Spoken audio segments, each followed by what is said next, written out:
Welcome back to the Not Quite Pod. Today we've got another Charlie with us. How are you, Charlie? I'm great. Nice to be here, Charlie. That's fun to say. Can you just quickly introduce yourself and let everyone know a bit about yourself and a bit about what you're doing here today? Yeah, so my name's Charlie, obviously, and I am originally from Los Angeles, California. I now live in St. Louis, Missouri.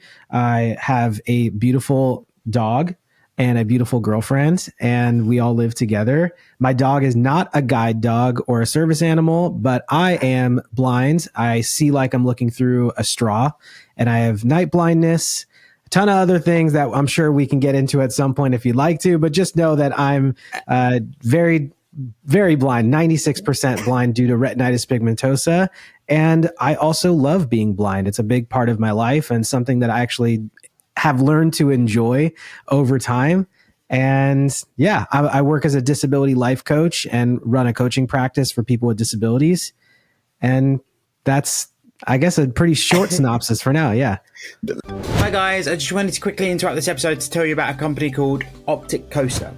They basically make coasters for those with visual impairments because, as you can see, it's got a raised edge and a bright luminous ring around it to help those with visual impairments find their drinks and not knock it over. I know what you're thinking. You're probably thinking, why am I talking about this company when I'm not visually impaired myself? I have a lot of friends that have also got visual impairments, so I thought it was really important to talk about it. If you guys do want to pick one up, I'll leave a discount code below and all of their social media links below as well. And back to the episode. Love it. I love it. So first things first, a lot of people have heard of life coaching. It's been around for a little while and it's a very big thing, but specifically going into disability life coaching, that's a different niche that you don't necessarily see. I certainly, when you popped up to me, I was like, I didn't even know that existed. So there we go. Yeah.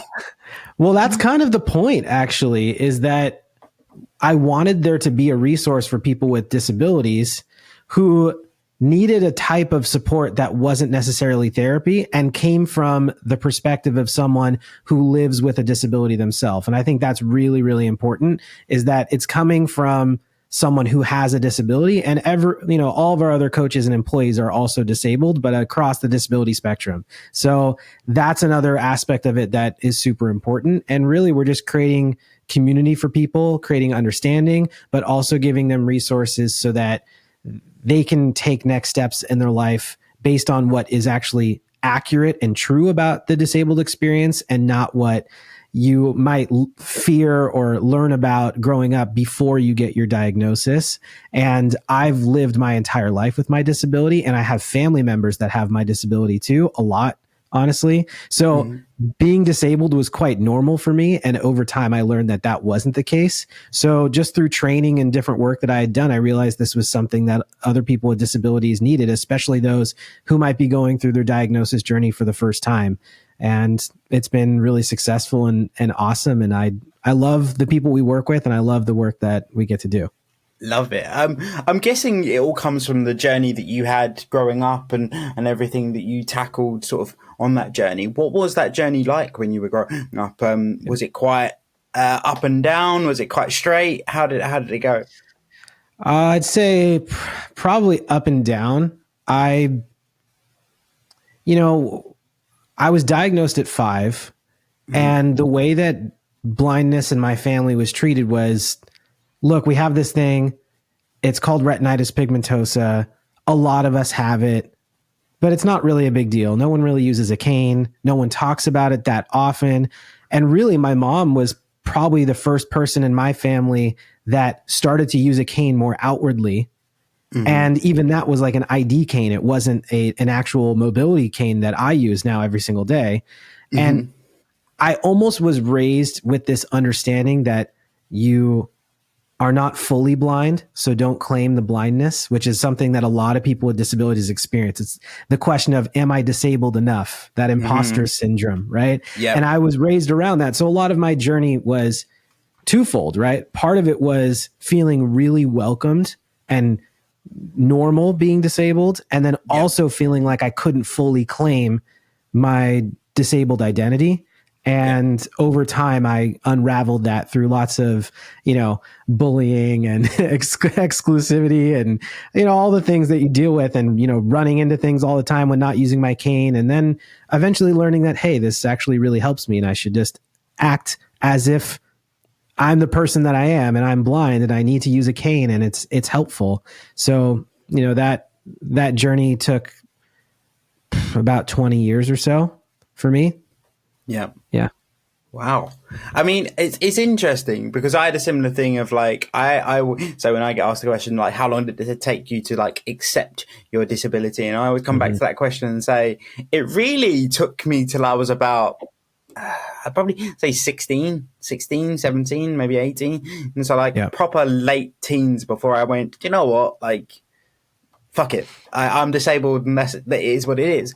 But then also on the flip side of that, I didn't really have like I had a very positive upbringing. Disability, like I'm the only one in my family that's got a physical disability. So like they kind of just treated me no different to anyone else. So they kind of just cracked on and we found ways to do stuff. And if I wanted to do something, my parents always found a way to do it. So like I always had a very positive upbringing. But in terms of like being fully comfortable with my disability and going, it is what it is. It's a weird journey, especially because overall I'm a very sarcastic person, and sarcasm is the way I get through most things. But then it took me till I was about 18 to realize that I hid behind that quite a lot, and I still do now. But I'm very aware that I'm doing it, so I do it more for comedic effect rather than a coping mechanism. But yeah, it's interesting how like the journeys are often similar to people. Yeah. And that's the thing that I have found and why I created the coaching practice too, is I was always worried that everyone's disabled experience was going to be so different, or that what the worry is like, oh, can you work with someone who has autism and also work with someone who has a similar visual disability to you? And the answer to that question is actually yes, for the exact reason that you're saying, is because we grow up constantly, whether your family is supportive or your friends are supportive is one thing, but then you're also dealing with everyone around you, right? Yeah. You can't control all those variables, and there's going to be discrimination that you experience for sure. And there's going to be opinions of you that don't align with what your true values are. And then eventually you learn that you have internalized ableism towards yourself. And in certain aspects of your life, maybe you're not showing up as authentically as you know you can. And that's no fault of yours. It's just a byproduct of the, experiences that you've had in society. Right. And that is normal and consistent across every disability that we've ever worked with. And that to me is really fascinating and something that we don't talk about enough. 100%. Like, it's the theory of the social model that it's the outside world that is actually the most disabling factor. I mean, it'd be interesting to get your perspective, because from what I'm hearing, your belief system is very similar to the social model. And I have quite a weird view on this. So like my belief system is there's a place for both. So like, the medical model is great for giving someone like your average Joe who has no understanding of disability an understanding of the base knowledge of like, right, these are like the main 4 categories, and these are the areas that you're most likely going to be looking in if you encounter someone in this sector. That isn't isolating it, saying this is a one size cookie cutter fits all kind of scenario. But yeah, then there's the social model comes in, and it is the most disabling factor. I mean, you're talking to a physically disabled guy. If I was able to get on any train I wanted, I would be so happy. Yeah. But yeah, it's really weird. Like I completely, it's so weird how it all links together. And that's what I think we're struggling to realize at the moment, is like, there's this, we're all sort of in different camps. Like, oh, I'm medical model. Oh no, I'm social model. And it's like, no, we just need to fix the whole problem. It doesn't matter how you do it. 100%. And I find that I am partly social model and I'm partly medical model, but I'm actually individual model as well. And the whole philosophy behind what I do is it has to start with you. Now, that doesn't mean that it's your fault necessarily that you feel that you're incapable of doing things, or that you're not stepping out and disclosing your disability to your workplace, or you're not going for certain opportunities based on the fear that you're going to get rejected, or you're not dating, whatever the things that the societal model has impacted in your life, right? It's not your fault that you feel those things. Those are real, authentic feelings and should be honored. And it's still your job to do something about it. And in order to break down those barriers, you have to do it yourself, unfortunately, right? Like I do think that there's an element of we need to be able to improve the way society functions, and simple things like making sure that trains are accessible and making sure that there's opportunities for people who are blind or who are deaf to be able to access things like movies or whatever we want to talk about. Those are structural things that I think can definitely be changed and should be. And I advocate for that. And on a certain level, how you interact with a potential employer, or how you interact with someone that you're dating, is not going to be able to be completely fixed on the social or medical model. Mm-hmm. It's going to have to be the way that you look at your disability and the relationship that you have with it that's going to influence the way that you show up in those scenarios. And that, to me, is something that's something that I find very important, and I constantly advocate for. And the people that we work with believe in that too, and that's why they end up joining and wanting to do that work on themselves. I completely love that. It comes into that for me. The saying that I always say to my friends is control your reality. So like there's elements of your disability, particularly for my disabled friends, there's elements of your disability that are completely out of your control. 100%. But realistically, like I'll use the train example. Okay, trains aren't fully accessible, particularly here in London. They're getting better, but they're not great. Okay, but then I can control what train stations I go to, how I choose to travel, X, Y, Z. Mm-hmm. I can also promote helping businesses be more inclusive, particularly the train companies, but I can't fix it all tomorrow. So there's no point in me shouting and screaming about it all the time. Yeah. Because I could do it till I'm blue in the face. I can slowly make increments to improve it, but there's no point in letting it depress me to the point where I don't do anything. And it's a really weird thing, because then I sit there and go, this is where I question myself and go, am I just an arse because I don't have the same belief system that a lot of other disabled people have? But then I don't believe that we all have that belief system. I think it's just what particularly social media shows us. I agree. I just don't think that we can place all the pressure on society to change. And I also, what I'm saying is basically what you're saying in a lot of ways. We don't have the control over what's happening to us or the way that people treat us, but we do have control over who we surround ourselves with, the actions that we take, and how we respond internally to those situations, and the tools that you have, right?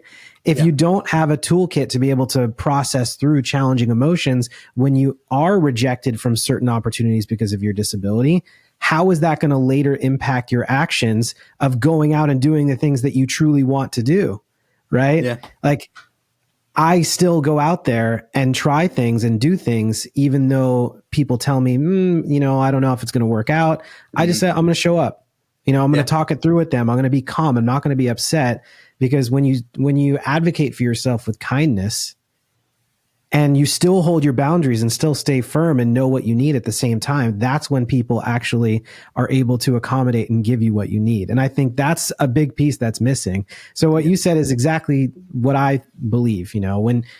When the train isn't accessible and the stations and you've done the work, it's still frustrating, right? Yeah. You still need to process through those emotional feelings of like, this sucks.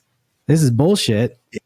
And you can still control, okay, I'm not going to go to that train station. I'm going to go this one, this one, and this one. Yeah. And then the only other thing I'll say too is sorry, I can feel that you want to say something. And I want to hear it too. I do think that we all serve different roles. And you said specifically, Charlie, you were like, I can't be the person who just shouts about it until I'm blue in the face. And I do think that other people can, and that's their role. And I'm happy that they want to take that on. That's not me either. I can't, that's not my fight. I want to help individuals feel empowered. Yeah. And I still support the societal improvements and medical improvements, right? But that's not my everyday goal. I think it's interesting because it's kind of, I always bring up on the podcast, particularly doing a lot of stuff I do with social media. It's this whole thing that negativity sells, and it's always been a fear of mine that the image that's being painted of disabled people is that we all just complain all the time, or we're all shouting and screaming about, oh, we couldn't get here, we couldn't go here, when actually some of us don't have that perspective. But then also I think I'm Mr. Casual. So I will openly chat about anything. Like I will only I'll do conflict if I have to do conflict, but I won't. If I don't have to, I won't, because I'm like, no one's going to respond well to me shouting at someone going, "You didn't put the ramp down." It's just me explaining, you didn't put the ramp down, and this is how this has affected me. Because as I say, it's that effective communication. Because I always worry that by doing the shouty stuff, that's the image that then every disabled person gets given of all we do is shout at people. Right. And sometimes you need to shout, right? Like there's moments and there's videos that I've seen on social media and I'm like, wow, I'm glad they posted that, right? If that happened to me, I would post it too. It does make me angry, but it's how I respond to the anger that matters, right? Do I let the anger dictate my actual words and tone of voice? Or do I say, I'm angry, I'm going to honor that, and I'm going to respond in a way that is going to be able to be heard, right? That clearly conveys what I need and also what to do next time. Because as soon as you start yelling at someone, they're going to turn off. It's just the truth of it. But it doesn't mean that your anger isn't valid. You know, it is. And I actually find with social media, with me, it's not the most popular videos or the most popular posts are not me being angry about things. The things that have gotten millions of views are actually me just literally walking with my cane, because people don't even understand how it's possible. Like me walking through a crowd and just swiping my cane. They're like, wow, oh my gosh, that is incredible. And I'm like, that's just my life, you know, but that's what people want to see. They just want to see how we navigate the world. My equivalent to that is whenever I mention that I've got a partner, for some reason, everyone goes, wow, you got a girlfriend. And I'm like, yeah. I don't know why it's that amazing, but apparently social media loves it. So there you go. I argue that it's because we're both ginger, and everyone goes, wow, it's two ginger people together. What happens next? I think people also love love. Yeah. You know, they do really enjoy love, and they also, they want to see that it's normal to be in a relationship with a disability, because it is. I mean, being disabled is extremely normal. I think the more abnormal aspect of it is having a visible disability like you and I do. And I mean, in this moment, you're looking at me and you're like, Charlie, you don't have a visible disability. But when I'm walking around with my cane, I do. And probably the same thing with you, right? Watching this video, I don't know if people would be able to tell, but walking outside, you and I walk next to each other in the streets of London, people would be going, wow, that's a blind guy and a disabled guy. Look at that, right? Seeing that in relationship with someone who's just treating us as people and it's completely standard, I think shocks people because of what is typically portrayed in media. That's false. I mean, that's not how life actually is for us. 100%. Coming back to your coaching a bit, I want to dive into your process with clients, if that's okay. Obviously, I'm not going to ask you any personal details. Don't panic about that. But I'm more so like, so when a client comes to you, obviously it depends on where they are on their journey. But what's the starting steps that you go through? Like, what's the initial consultation to say, right, what are you struggling with? Here's what we're going to do. Here's the plan going forward. Yeah. So we have a very specific process that we take people through. And part of that, we just call it an intro call. The first call is completely free, and it's an opportunity for us to get an understanding of if we're actually the best fit for you, or if something else or someone else is a better fit for you. Because you might be coming to us at a place of being completely comfortable with who you are, confident in your disability, but you're just struggling with the career aspects of things. I would say, hey, I've got this great person. He does career coaching. You should go work with him. You don't need a disability coach, right? Yeah. I'm not going to take someone's money just because they have a disability and work with I want you to get the help that you actually need. So that's the first thing. And I genuinely believe that, and it's important. It helps the success of everyone. Yeah. The big thing that we help people with more consistently is acceptance, having a mindset that's resilient, not necessarily positive, right? Because positivity isn't always healthy, but resilient and accurate. And then a lot of what we do is built around mindfulness, and not like I'm sitting down and meditating for 3 hours mindfulness, but being in the present moment without judgment and having the ability to analyze the situation from a wider scope so that you can act in a way that actually resonates with who you are. And we basically give people those tool belts in the beginning, the first, 4 weeks or so of the program. And then in the final 4 weeks, we're really working on things like, how do you speak about your disability, right? For me, I say I'm blind, but for someone else who maybe doesn't have complete sight loss, they might not say that. But I make that choice because I want to open the perspective of people that blindness is a spectrum. So we work on that, how to simplify those conversations. We do boundaries, we do accommodations. So like what your actual accommodations are, and all that stuff is listed out. So you don't have to guess anything, right? When this boundary's crossed, here's what I say. All those different types of pieces, and then in the final few weeks, we get a chance to work on more specific goals like career goals or dating, and depends on what the client is looking for. But we only work with people who also need those other resources built up and those foundations built up first. That's really interesting. And I'm particularly interested in because career was a bit for me when I was growing up that was quite tricky. Wanting to work in marketing, everyone goes, go work in London. And as we've already discovered, trains and public transport in London. So for me, the journey of work has been very higgledy-piggledy. It's been very up and down to the point where obviously I now run a podcast and now do a load of freelance stuff as well as another job as well. But for the people coming to you that have gone through your course and then go, actually, the area I want some help with is career. Where do you point them to next? Obviously I didn't have that when I was growing up, so I didn't know. So I've kind of just figured my way through it as I've gone. So what sort of advice do you give to someone looking to advance their career and be more confident with their disability in the professional space? Well, the first thing I'll say is that we're really aware of the fact that they want to move in that direction far before we get to that week and go, okay, by the way, I want to work on career. In that call and in the weeks building up, we're in constant communication. And I know that that's something they want to work on. And a lot of times we're working on the foundational pieces through the lens of their career or through the lens of their dating experience. So it's not completely abstract. It's something that they can work through. So we've already kind of been moving through it. And it depends on where you're at, right? If you're saying, I don't have a job and people keep rejecting me because I think they're afraid of working with someone with a disability, well, there's a lot going on there, right? That's just one example.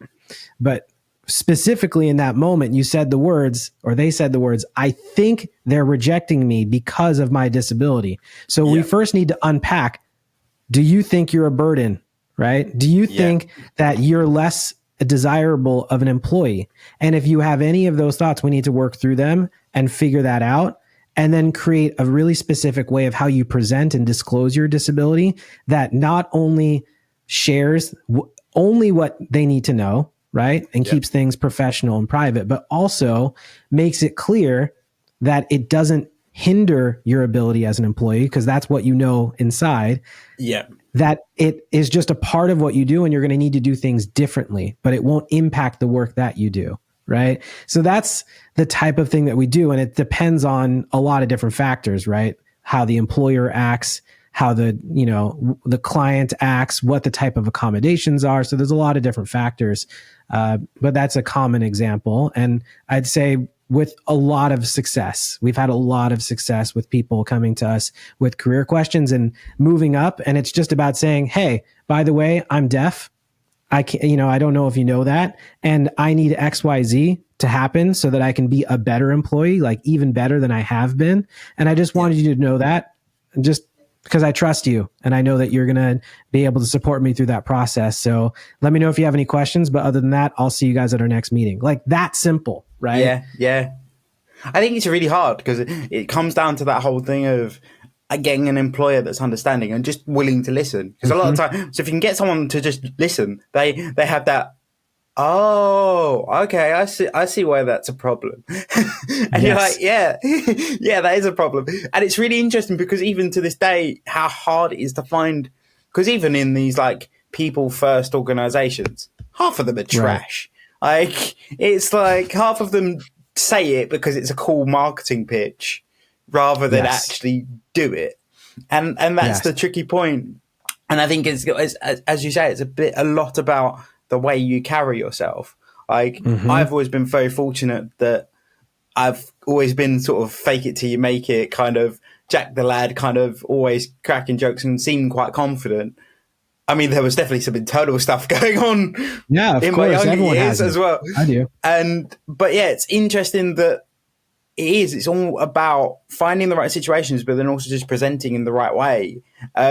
How do you then take it from there to then them feeling confident going forward? Once you've unpacked it and kind of established what the problem is at heart, what do you then do to say, right, we've fixed the problem at heart, now go forward? How do you help them with the like presenting to their employers stage, if that makes sense?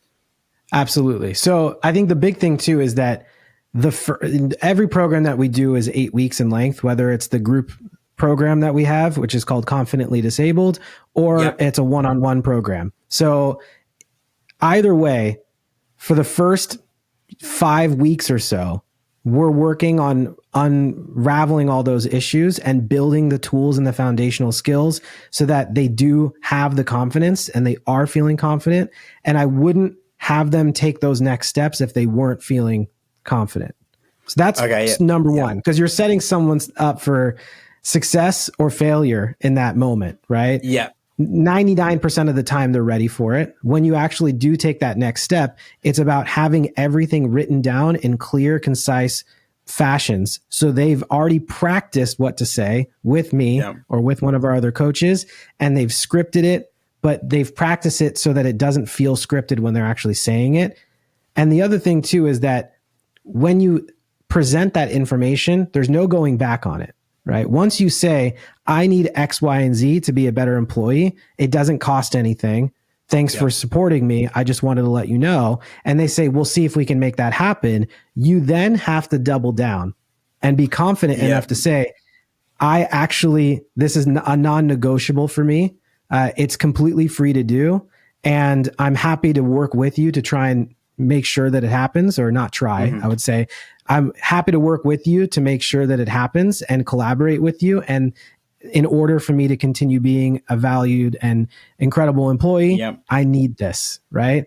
Then see what they say, right? But if you just leave it open-ended, they're like, we'll try and see if we can make it happen. You go, okay, great. I'll talk to you later. You're never going to get it. You have to show them that you're serious and double down on it in that sense. Now, it doesn't always happen. It doesn't always work out. And that's been something that we've experienced too, right? I've experienced it in my life, but you still have to go at it with that attitude, because that's the highest opportunity for success in receiving what you need.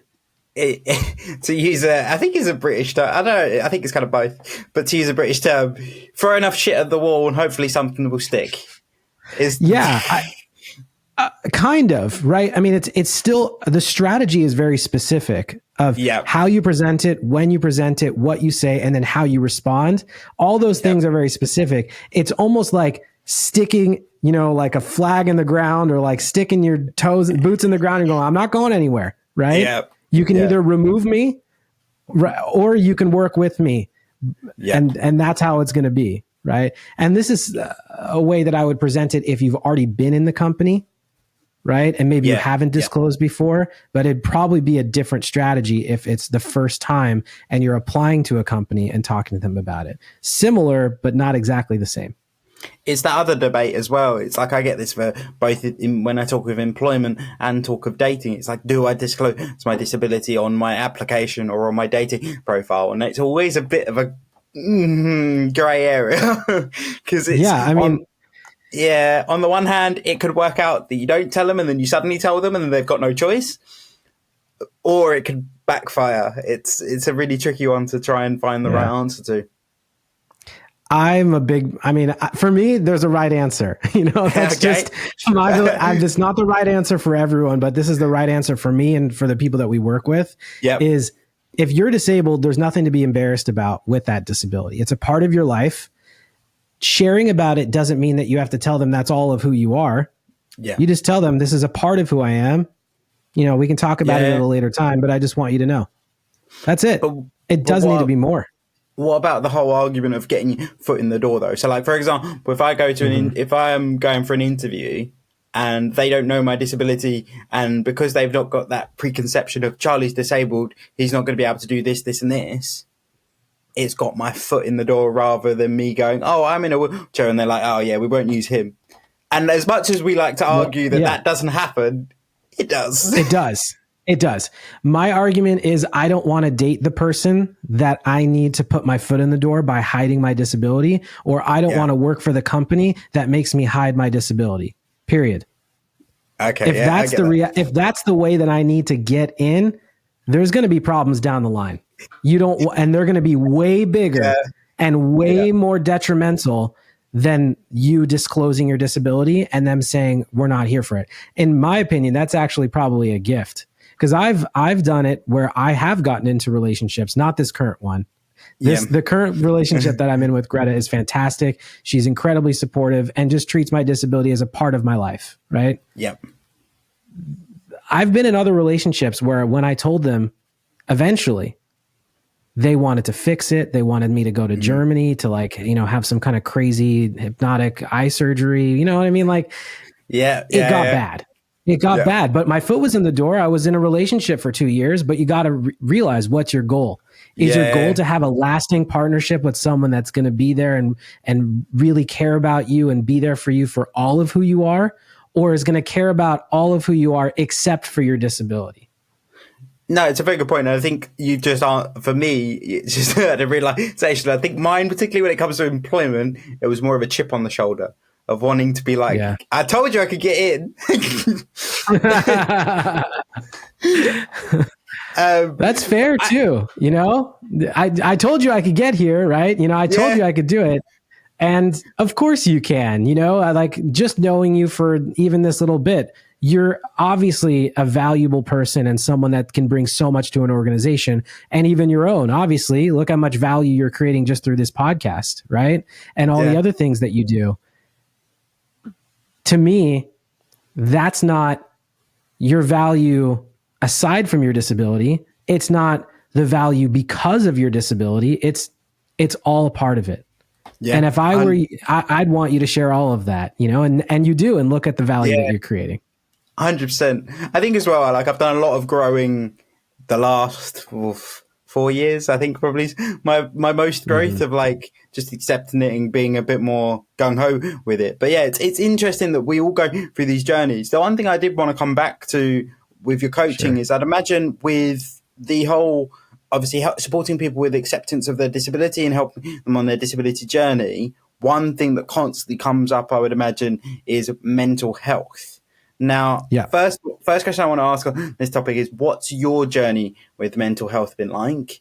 And then how do you then help clients through that journey? Because I think it's really tricky because everything is very, as you said, it's very personal to them and you can guide them through, but it's kind of something they've got to get through on their own, but not on their own. It's a very weird place to be in. Yeah. So first and foremost, full transparency, I literally just had a therapy session 10 minutes before this started. So I got off the phone with my therapist and then got onto this. So I practice what I preach. I constantly talk to people. I care about my mental health. It's, for me, even more important than physical health. That's just my own, it makes sense for the work that I do, right? That's my own value system. when it comes to our clients, we very much go off of the basis of teaching someone how to fish. And we're giving them tools and resources that are repeatable and things that they can use all the time, while also creating a container for them to be able to openly share about what's going on, whether that's with us and with the coaching staff that we have, or if it's in a group container.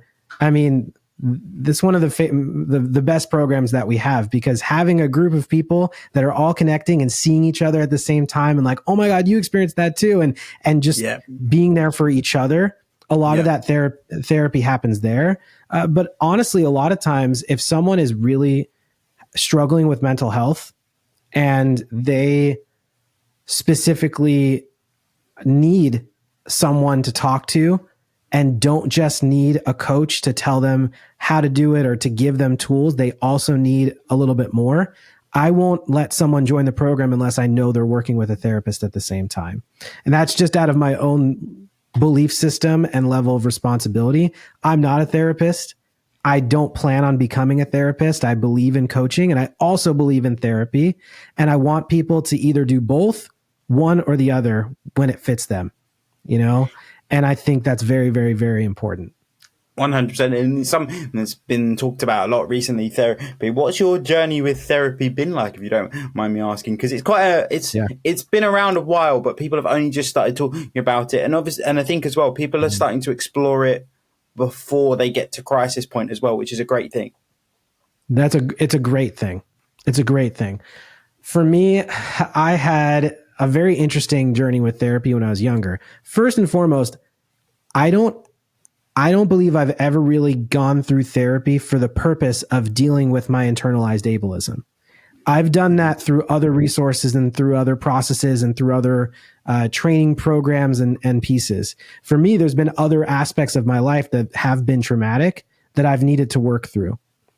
And that's specific to know.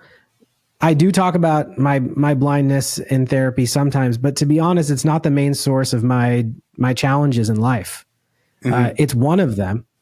But when I was younger, I had a lot of fear. I had a lot of anxiety around scary movies and things like that, and separation anxiety. And I had to go to therapy for those things. And then I eventually got a little bit better.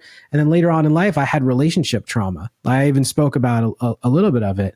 And I needed to work through that. I needed to be able to actually process through what I experienced and release all those things that were built up inside of me so that I could become available for myself and then available for what I have now, which is a really healthy relationship.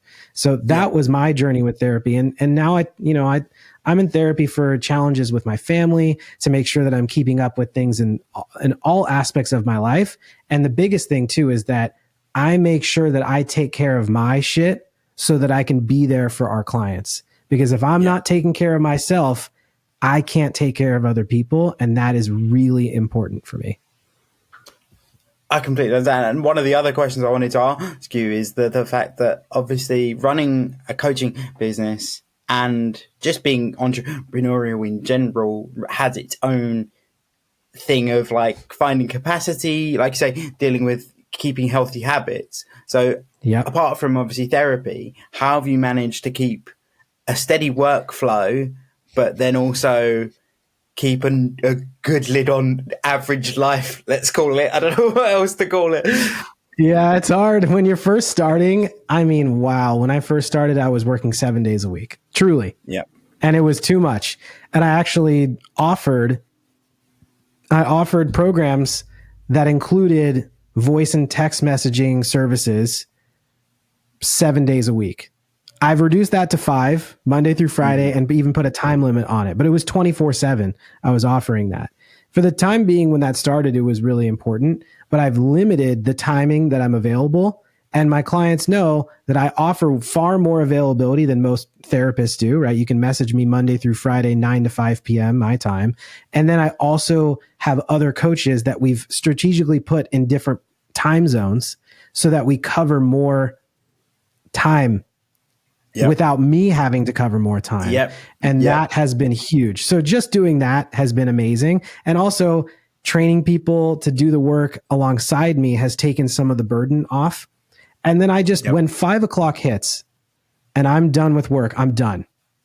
I don't go back into work mode unless it's an absolute emergency, and then I go back in, right? But that's rare. It doesn't happen all the time. And doing things like, going out and walking my dog every single morning, going out and hanging out with my girlfriend whenever she gets home from work and being present with her. I'm being invested in my hobbies. Like, another thing that I do, I've seen that you're a Chelsea fan. I'm actually a Manchester United fan. And I don't just, I know. Well, we can both be in misery together. Basically I actually mark off my calendar because in the US, when Manchester United is playing, it's the middle of the day. So if we have a weekday game, it's in my work calendar and I watch the game, and that's for my own mental health. Sometimes it makes it worse, but either way, I'm there and I'm watching the game. So I'm completely committed. I'm a really, really big fan, and having even something like that 1 day a week for 2 hours in the middle of my work day that I'm always going to be there and watch a football match like that. That's the type of thing that keeps me going. Two things I really appreciate about the sentence you just said. You referred to it as football. I really appreciate that. Oh, because it is. It's not soccer. Yeah. Thank you. Yeah. And then the other thing I really appreciate is I'm quite entrepreneurial myself, very guilty of working quite long hours, but that's more so because I'm not at the point where my side hustles are my full-time job yet. One thing I really appreciate is from what I'm hearing, you're a huge advocate for that whole 5 o'clock comes and you shut down, because that is the one thing I really don't like in corporate culture. Of like, I've always said to my friends and stuff, if I ever get to the position of I'm running a team, which we're slowly getting there now, I have a big belief of, look, you got to remember, they're building your dream. They're not building theirs. So 5 o'clock comes, I will be booting my team off and going, go home. Yeah. If anything happens, it's my problem, not yours. 100%, and I also, I take vacation. I run my own business. So like I'm in charge of my vacation. But if one of my employees says, hey, I really would like to take a week off, I say, yeah. Unless it's like, I absolutely cannot, right? There's a huge thing happening. Can we do it? But my answer would be, can we do it a different week? Not, you can't take the week off, right? I'm not measuring it. I want them to be healthy too. I want them to feel supported. I want them to know that I value them and I care about them. I'm never going to miss a payment date. I'm never going to miss, giving them their time off. I'm never going to bother them to do something when they should be resting, because I don't want to do that to myself, right? So it's super important. I'm glad that you feel that way too. And it's a good way to run a business. It'll create a healthy culture. The worst thing is mine comes from trauma. So I had a really bad experience at a startup company when I first started working, of a manager that just couldn't manage, but also more so he wanted just more experience than he got, and wasn't willing to pay for the more experience. So then he got me, and then I got in over my head. Very easy to happen, but then it made me again probably put another chip on my shoulder of, if I ever run a team, I'm not running it like this. This is not how it's going to happen. Yeah. It's kind of related to the question of like, when a parent there's like a line of family trauma that's passed down from generation to generation, right? The trauma still informs the decision to change it, but what you're doing about it is the right thing. And I think it's important that you're recognizing, look, this is because of trauma. Honor and accept what the reason is, and don't hide from that. And say like, it was hard and it sucked. And also now I do things differently because of that. To me, that's very healthy, like extremely healthy. And earlier I said, we don't want to create necessarily a positive mindset, because being positive when you actually feel deep down hurt is not healthy. Yeah. So I really commend you for that. I think it's good. And it's good that you're open about it too. I think as well, like I went through it and it wasn't something that I could very easily hide. So that helped as well. But I think as well, now I'm very grateful for it, because it makes me hyper aware of it in others. Like I can see it coming in others a mile before they've seen it, and I'm like, this is coming. You need to fix this. Otherwise, this could get a lot worse. Trust me. Yeah, 100%. You know, if I see someone doing something, like one of my team members doing something when they shouldn't be, I will literally open up our chat and I go, stop. I see it happening. You know, I'm getting buzzes. You should be off. Do it tomorrow. I don't care. Yeah. You know, and unless they're like, look, it's going to take me 2 minutes and like, then I'm done. I'm like, all right, but I'm going to wait here for 2 minutes and then you're going to be done. Right? Yeah. I'll do that. Cause you gotta make sure that they know that not only do you respect their time and you respect your own time, but that you want them to be happy and healthy. And I think that takes it even a step further. And it's, if I were to run a business that didn't align with the methods that I was providing our clients with to our employees, then everything would break down eventually. You know, it would just be gross. Well, it's that whole thing of like, I always say, if you treat your team really well, they'll work 12 times harder for you. If it does happen and something kicks off and you do need all hands on deck, they'll most likely be there because they're like, okay, you asked for this once in a blue moon, so we're here. And that's a big belief. I don't understand why. I mean, I don't run a big organization or anything like that, and I don't understand why people haven't realized that. I think they're realizing it over time, but it's generational. So it's going to take our generation moving into those senior positions for that to start trickling down. More consistently. Definitely. And I think it's getting away. Like one thing I always refer to is London culture. This London culture of everyone goes into the city, works till like 9 p.m. And it's like, I don't get it. I really don't get it. Like all my friends are like, oh, it's great. We go out drinking on Thursdays. And I'm like, so your bargaining chip for working ridiculous hours is you go out for a drink on a Thursday. Yeah. It's not for me. It's not for me. No. Yeah. But I think mine comes from both my parents run their own businesses. So I've always been very exposed to freedom and obviously stress as well. I've seen my dad go through some horrible times, and same goes for my mum, but it's seen the flexibility self-employment's given you. So that's always been it for me. But where did so obviously you started coaching. Where did the realization of, wait, I can turn this into a business and I want to be able to help others and this is a good way to do it? Where did that come from? Yeah. So my background is in Jewish music, which is so random, you know, to like the average person. So random, right? And I used to travel. I still do. I travel to different communities, but I integrate everything that I do around disability into the actual programming that I go and do. And it's maybe like 20% of my work, 80% is the coaching business. But I learned how to be up in front of people because I was a community leader. I learned strong values. I learned how to process through emotions in healthy ways because I was presented with different trainings and opportunities throughout my experience as a leader that eventually I was even working, one-on-one with people at different moments. And I realized my greatest skill is teaching people and making people feel seen and speaking. And once I realized that, I was like, how can I utilize that to help make change? Because I've always been a person that wanted to make an impact in the world. I lived my high school. I don't know if you guys do this in the UK, but we have like high school pictures in our senior yearbook, and then you put a little quote next to it. Do you guys do that? Mine didn't, but we know exactly what it is because we see it in all the American films. So I know. Okay. Yeah. That's exactly. It's the total stereotype. So my quote was, try to become a man or person of value rather than success. And I think it's Albert Einstein, I believe. Don't quote me on that. I'm going to look it up right after this.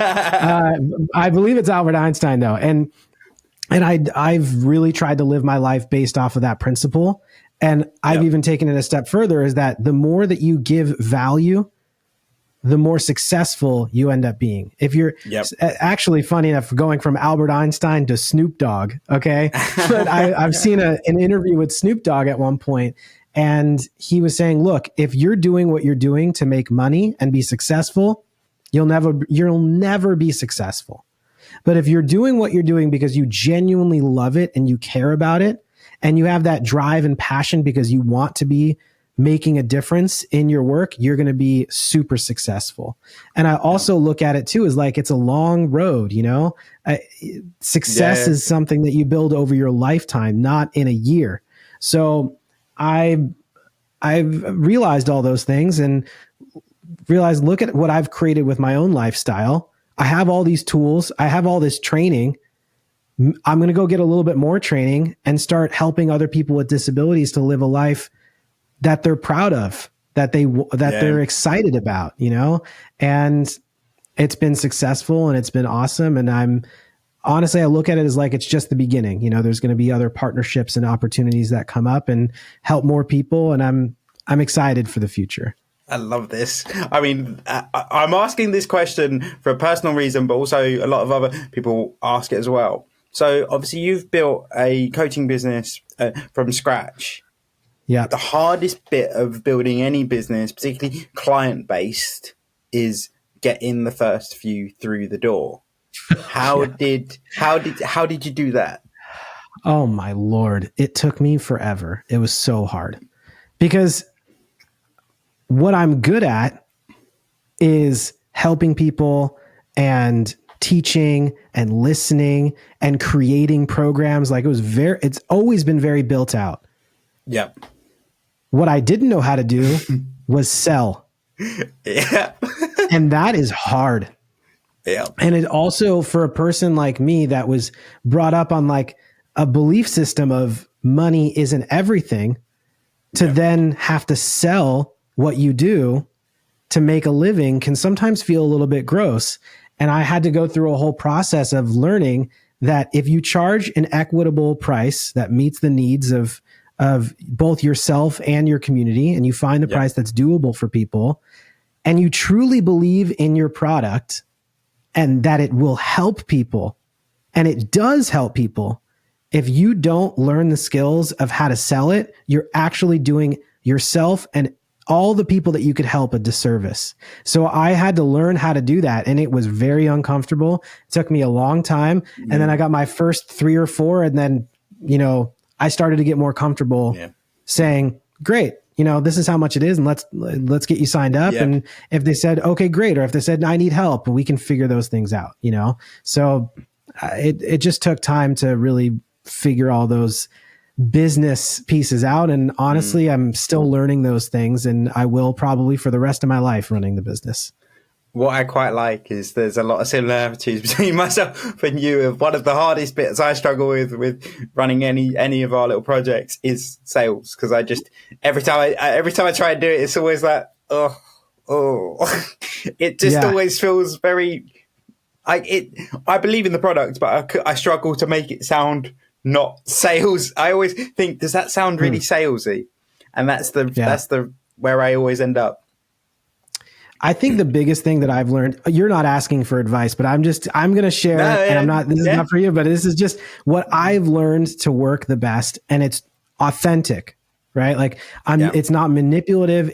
This is the truth. If you ask people, once you talk to them about it and you've learned, okay, this is something that they need, right? And you can tell that they're interested. Instead of saying, hey, this is going to be so great for you, and trying to convince them even more, you let them just decide for themselves. And you say, why do you think this would be good for you? What do you like about it? What do you not? Right?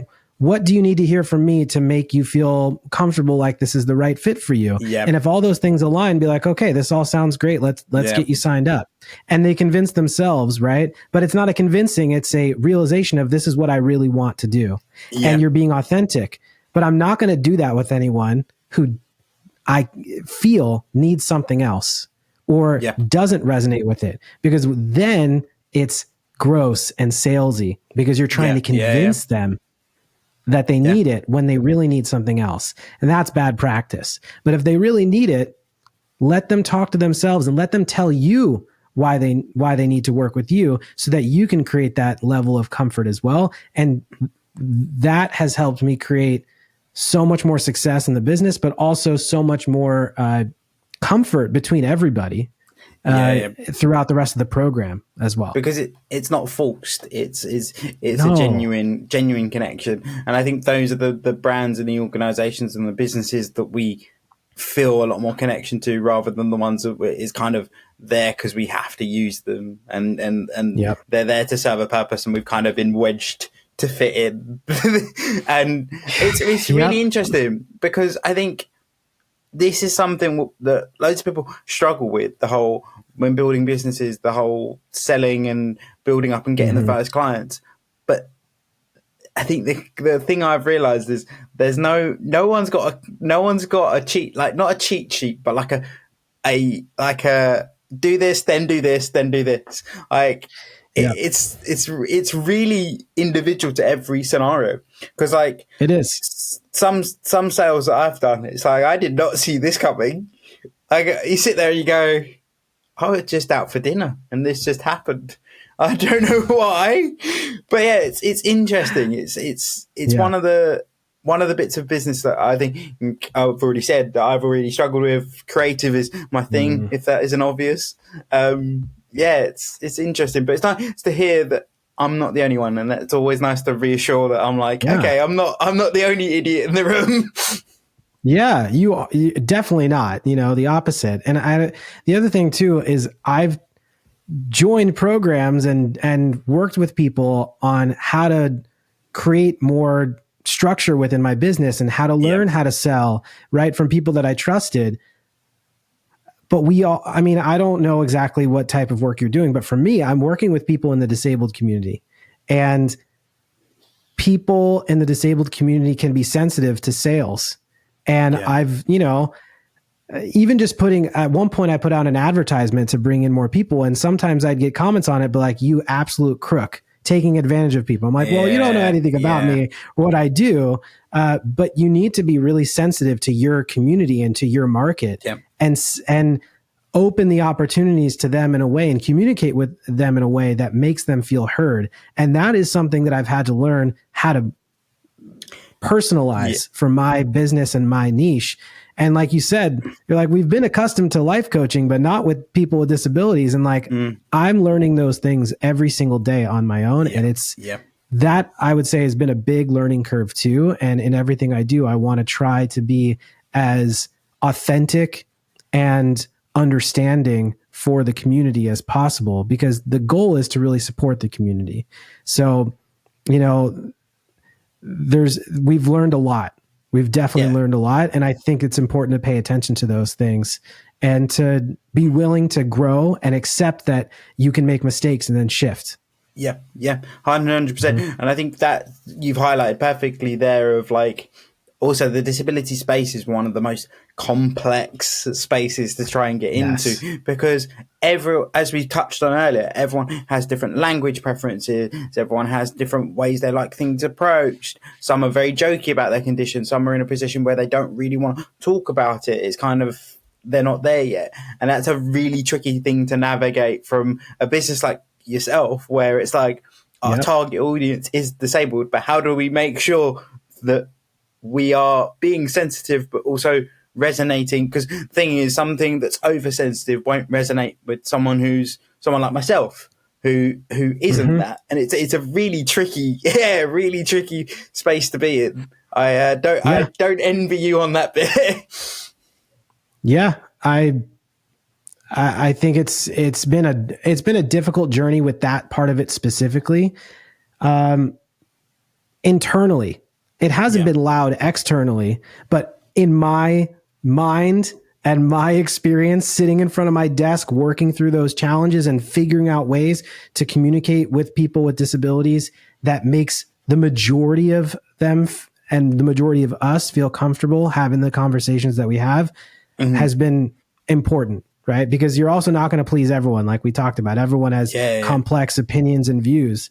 But working to make sure that everyone feels connected is important. I'll say that's on the outside, right? On the sales and the welcoming section. Yeah. But on the internal section, once they're in, that part flies and it's easy. It's more so on the discovery section of things. Yeah. Yep. I think as well, it's that whole thing of like, we all have an understanding of like everyone just got different ways of doing things and different wants and needs. But that initial bit of trying to reach audiences, particularly like for yourself, sort of a last question on this bit, how have you dealt with like language? Because language is one of the most complex things when it comes to disabilities. We've already said it's like the terminology changes every day. And even someone that's in that space is like, I don't know what we're using this week. I feel like this is a thing. You're like, just call me Charlie. I don't care anymore. I use it all. That's my policy because I want to make everyone feel seen. So I use identity first language. I use person first language. And if somebody says to me, if I've had it happen where like I'm on a stage and then I'm speaking and then someone says, can you please only use person first language? That's my first part. And then the second part of my question is, and they go into it. And then I address it directly. And I always say, I can use it with you if that's your preference. Absolutely. And the preferences of everyone in this room differs. And that's why I use both, not to offend everyone, but the opposite, to make sure that everyone actually feels included for what their preference is. Personally, I like identity first language because I'm not afraid to be disabled. That's fine with me. I don't need you to say that I'm Charlie before I'm disabled, but also I am Charlie before I'm disabled. And if you say that, I don't fucking care. Like that's kind of the opinion I have. And I just adhere to what people want. Yeah, I have literally the same thing. As I really don't care. I really don't care what type of language you use as long as it's not offensive. I'm like, yeah, crack on. But the other, it's like you said though, I can't believe someone called you out on stage for it though, because it happens actually all the time. It happens all the time. It's like it's an individual preference. Like you're not speaking for the community. It's a preference. So you can't adhere to like you'd be there for hours. Like, hold on, this talk at 1 p.m. is going to be person first language. The talk at 2 p.m. is going to be identity first. It's just like it's a lot. Yeah. I do think there's certain words that I don't like to use. Yeah. But when it comes to person first versus identity first, I think there's more flexibility there. Yeah. I'm generally not going to call someone crippled or say handicapped because that's older language that can be derogatory for certain people, right? And I also have had people say, I'm crippled. You need to call me crippled. I'm like, okay. Yeah. I respect that. And that's the way I go about it. But I generally use the word disabled and I teach that as well. That's the standard now. Just as a really interesting closing, just because you just mentioned it there, it's really interesting. My business partner's from the States, and cool. he always refers to the word handicap, and it's like if you hear that word here, it's kind of like it's something your granddad would say, or like it's olden time language. It's not. It's really like it throws people off if someone says, "Oh yeah, I've got a handicapped son." It's like, what? It's really strange that it's quite regularly used. From what I know, it's quite regularly used stateside. Yeah. It's for two reasons. One, because a lot of the parking signs still say handicap parking because people haven't changed their signs because it costs money to change a sign. Which fine, the sign works. It's the same symbol. It just you change it to accessible versus handicapped.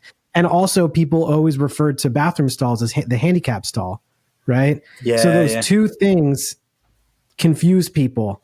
Interesting. It's in the same way that, media showing blind people as, I can't find anything and I don't know where anything is and I'm sad and I, my cane just kind of whacks things in the sky or like whatever, that's what they think. Like, oh my God, that must be so hard. I'm so sorry. I'm like, well, where'd you learn that? They're like, TV. I'm like, well, okay. Hi, I'm a real person, Yeah. So it's just about the places that people get information. I think my biggest frustration with the visually impaired community or blind community is that no one seems to realize that actually, like, I think it's something ridiculous. Like only like 3% of the community is fully blind. Yeah. So the numbers are actually really confusing because there's a distinction between someone who's blind and still has vision and like me. And then there's a distinction between someone who's visually impaired or has a visual disability and has vision remaining. So there's a blindness spectrum, right? It's weird. There's a blindness spectrum, but then once you get declared legally blind and it cannot be corrected via glasses, so someone like me, then you'd be considered a blind person who still has vision remaining. And that number is 10%. So 10% of blind people have some vision remaining. But I think the number of people with a visual disability that have, I think I said that wrong. 10% have no vision remaining. Right. Yeah. Completely blind. And then what you're saying, the 3% is when you take the whole spectrum of visual disability, then it's an even smaller number. Right. Yeah. It's crazy. I'm just going to hit you with the last question, which is, okay, you were slightly nervous about this question, which was, what's one piece of politically correctness that you really strongly agree with or disagree with? It doesn't have to be disability related. It could be something completely politically different. Correctness. I'm just going to say, I don't like the words stay positive. I think it's actually very damaging. I don't know if it's politically correct or not, but a lot of people... does that count? No, that does count. It's like toxic positivity. It's like we've always got to be happy, clappy. God forbid you have a shitty day. You just lose a parent. And you're like, stay positive, keep going. Right. Well, no, you just lost your parent. Like, how can I help you? Do you want to talk about it? Right. Yeah. Like, it's okay that you're upset. That's normal to be upset right now. Normalizing the full spectrum of emotions helps people to be more present in their lives and to live more authentically. And I think authenticity is something I value a whole lot more and has helped me live a more successful, beautiful life than just staying positive all the time. Because staying positive all the time was the old Charlie before I used my cane and was my full self. Yeah. And to be honest, deep down, I wasn't that happy. And now I'm a hell of a lot more happy because I allow the full spectrum of my emotions to exist. And I think to add on to that, like one thing I always say is like communication is key. Like people don't understand why I always say that, but communication everywhere works. So like I said, being your authentic self, I would much rather one of my mates comes up to me and goes, "Look, Charlie, I'm having a really shitty day, and I just need you to just sit and listen." And I'm like, "Yeah, cool." Rather than like them come out, "Yeah, it's all fine," and then I find out an hour later that actually they're sat in the corner, and I'm like, "What are you sat in the corner for?" And it's 100%. Communication. I just don't get this whole like, oh, we must be positive. It's like it comes into the disability space. So because of that, like, well done you. Like it's so frustrating. As I say, just be more authentic and communicate. And like people are allowed to have a bad day. It's not like it comes back to what we were talking about earlier of like this whole theory that when you're working, someone's got to be on top of their game every single day. That's not realistic. We've all had days where like, I've got brain fog, I've got a headache, I've got a cold, I've had an argument with my partner, something's happened. Like, it is what it is. It's life. And it just happens. 100%.